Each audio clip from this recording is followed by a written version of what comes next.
Hello भाई, नमस्कार। एक बार फिर से आप सभी का स्वागत है हमारे चैनल जेपी नर्सिंग गाइडर में। मैं जय Gupta, nursing officer eight Safdarjung hospital, एक बार फिर से आप सभी का इस्तकबाल करता हूं हमारे इस चैनल पर। जैसा कि गाइज आप सभी को पता है, नॉर्सेट 9 एग्ज़ाम आने वाला है। मुश्किल से मुश्किल आपके पास 15 दिन बचे हुए हैं, तो अपनी तैयारी आप ज़ोरों शोरों से कर रहे होंगे। और उम्मीद है कि इससे पुरानी जो 2 वीडियो मैंने डाली थी उसमें आपको बताया था कौन सी बुक आपके लिए प्रेफरेबल है, जिससे आपको पढ़ना है बहुत अच्छे से और क्या क्या चीज़ों पे आपको फोकस करना है। तो गाइज आज हम बिना टाइम वेस्ट किए हुए सबसे मेन टॉपिक पे आते हैं, जो बहुत सारे बच्चों को क्वेश्चन है कि सर नेगेटिव मार्किंग कैसे कंट्रोल करें। सर हम थ्योरी तो पढ़ लेते हैं, सर हम जब थ्योरी पढ़ते हैं तो हमें लगता है कि हमें सब कुछ आता है, लेकिन सर जैसे क्वेश्चन करने बैठते हैं सर हमारे नेगेटिव हो जाते हैं। सर 80 अटैम्प्ट करते हैं 20 नेगेटिव हो जाते हैं, सर 90 अटैम्प्ट करते हैं 30 नेगेटिव हो जाते हैं, सर 95 अटैम्प्ट करते हैं 40 नेगेटिव हो जाते हैं, सर हम 70 भी अटैम्प्ट करें तो भी हमारे 20 नेगेटिव हो रहे हैं। सर हमारा सिलेक्शन कैसे होगा? तो गाइज सबसे मेन टॉपिक पर ही आज हम बात करने वाले हैं। तो गाइज अपन शुरू करते हैं बिना किसी देरी के।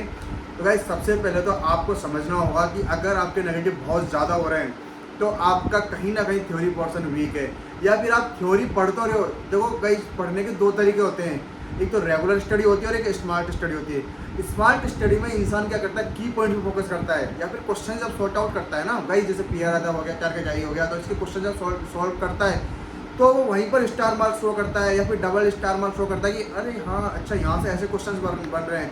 अच्छा यहाँ से ऐसे एपिजियोटोमी पढ़ रहे हो तो कहाँ एपिजियोटोमी में कैसा क्वेश्चन बनेगा, आप गायनी पढ़ रहे हो तो वहाँ कैसा क्वेश्चन बनेगा, आप लेबर पढ़ रहे हो तो वहाँ कैसा क्वेश्चन बनेगा, एक्लेम्सिया पढ़ रहे हो तो वहाँ कैसा क्वेश्चन बनेगा, पीपीडी पढ़ रहे हो तो सॉरी पीपीएच पढ़ रहे हो तो वहाँ कैसा क्वेश्चन बनेगा।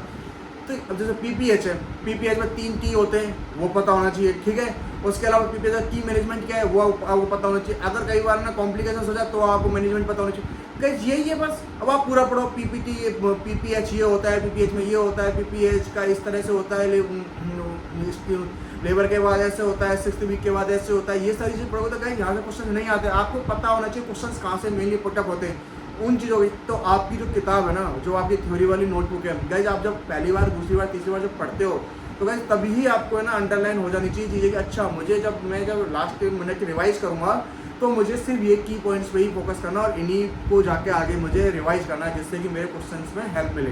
ठीक है, पहला तो आपको ये चीज़ क्लियर करनी है।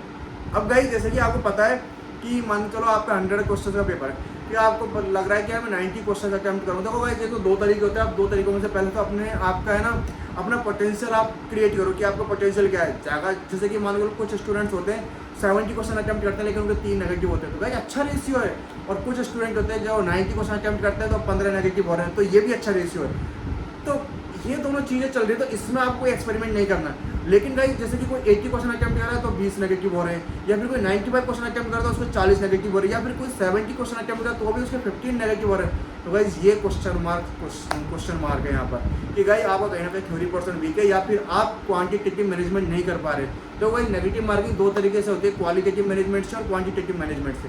तो गाइस जैसे कि आपको पता है, अगर आपको पता है कि आपकी थ्योरी बहुत अच्छी है या फिर आप बहुत अच्छे से पढ़ चुके हो अपने सब्जेक्ट को, तो गाइस जैसे कि आप क्वेश्चन अटैम्प्ट करो, जैसे मान चलो आपके 100 क्वेश्चन का पेपर आया, ठीक है, 90 क्वेश्चन आपको लगे, जैसे कि आपने फर्स्ट राउंड लिया, आपने 60 क्वेश्चन बहुत अच्छे से कर लिए, आपको इतना कॉन्फिडेंस है। देखो गाइस कोई भी क्वेश्चन ऐसा नहीं होता जिस पे आपको 100% कॉन्फिडेंस हो, ठीक है। बहुत रेयर 1 या 2 क्वेश्चन होते हैं जो 100% कॉन्फिडेंस होते हैं, लेकिन अपन 90% कॉन्फिडेंस के साथ अपन क्वेश्चन को सॉल्व करते हैं, ठीक है। अब अपना दूसरा पॉइंट आता है कि मान के चलो आपने 60 क्वेश्चन फर्स्ट राउंड में अटैम्प्ट कर लिया, 60 क्वेश्चन में आपको 90% प्लस आपको कॉन्फिडेंस है कि यार मेरे 90% की ये क्वेश्चन सही होंगे ही होंगे। अब भाई आपको डाउट है, अगले मान के चलो 25 क्वेश्चन पे आपको डाउट है, ठीक है। 20 यानी कि 25 प्लस 60 कितने होगा, 85, यानी कि आपका टोटल रेशियो था, सबसे मेन चीज़ है टोटल रेशियो बन रहा है आपको 85 क्वेश्चन का। 15 क्वेश्चन आपको बिल्कुल ही नहीं आते तो वो आपने छोड़ दिए, ठीक है। अब रेशियो आपको होना 25 क्वेश्चन में, 25 क्वेश्चन को आपको कैसे करना है, तो भाई 25 क्वेश्चन में आपको क्वांटिटेटिव मैनेजमेंट करना पड़ेगा नेगेटिव मार्किंग का। 25 क्वेश्चन में आपको 12 से 13 क्वेश्चन ऐसे निकालने होंगे जहां पर मिनिमल रिस्क है और मैक्सिमम पोटेंशियल है। समझे इसका मतलब? इसका मतलब ये है कि आपको पता है कि उसमें से 12 से 13 क्वेश्चन ऐसे हैं जहाँ पे आपको 70 to 75% कॉन्फिडेंस है, बाकी 12 से 13 क्वेश्चन ऐसे हैं जहाँ पे आपको कॉन्फिडेंस सिर्फ 50% है।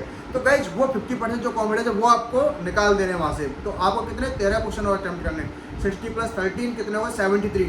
अब गाइज आपको पता है 73 क्वेश्चन में अगर आपके 3 या 4 नेगेटिव यानी कि 8 नेगेटिव भी हो गए ना, 5 से 6 नेगेटिव या 8 नेगेटिव भी हो गए, तो भी आपका रेशियो बहुत अच्छा बनेगा गाइज, 60+ % बन जाएगी आपकी। मानते हो ये चीज़? तो आपको इसी तरह से क्वांटिटेटिव मैनेजमेंट रखना है नेगेटिव मार्किंग का। मैं बार बार कह रहा हूँ, नेगेटिव मार्किंग सबसे बेस्ट स्ट्रेटजी है जो आपको मैं समझा रहा हूँ। पहले तो आपको अपना पोटेंशियल पता करना है कि आपका पोटेंशियल क्या है, ज़्यादा क्वेश्चन करने की तरफ पोटेंशियल है या कम क्वेश्चन करने की तरफ पोटेंशियल है।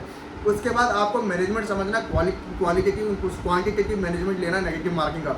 अगर आप इस तरह से अगर अपनी नेगेटिव मार्किंग को आप फोकस करोगे, आप इसके लिए भी आप एक टेस्ट अपना रख सकते हो। जैसे मान चलो PR आता है टारगेट, या कोई भी बुक है, एनक्लेस हो गई या फाउंडर्स हो गई, जो आप पढ़ते हो एक्सेट्रा, आपने 200 क्वेश्चन लिए, ठीक है, 400 क्वेश्चन का एक सेट बना लिया। 200 क्वेश्चन आपने ऐसे किए जहाँ पे आपका पोटेंशियल ज़्यादा मैक्सिमम क्वेश्चन पर, यानी 190 क्वेश्चन अटेम्प्ट कर लिए। 200 क्वेश्चन का आपने क्वेश्चन ऐसा लिया कि जहाँ को बेस्ट से बेस्ट जो आता है, 160 170 आपने अटेम्प्ट किए। दोनों का रेशियो निकालो कि कहाँ आपके नेगेटिव ज़्यादा हो रहे हैं। आपने से 160 अटेम्प्ट करो, आपके नेगेटिव 4 ही हुए, तो गाइज आपका पोटेंशियल है कि आप कम क्वेश्चन करके आप मैक्सिमम एफिशिएंसी दे सकते हो। और किसी स्टूडेंट्स का ऐसा कि जिसने 190 क्वेश्चन किए और उसके 20 नेगेटिव हुए, तो गाइज आप अपना माइंड क्लियर रखो कि मैं ज़्यादा क्वेश्चन करके अपनी ज़्यादा एफिशिएंसी क्रिएट कर सकता हूँ। तो ये 2 पोर्शन है जहाँ आपको अपना माइंड रिवॉल्व करना है, समझ रहे।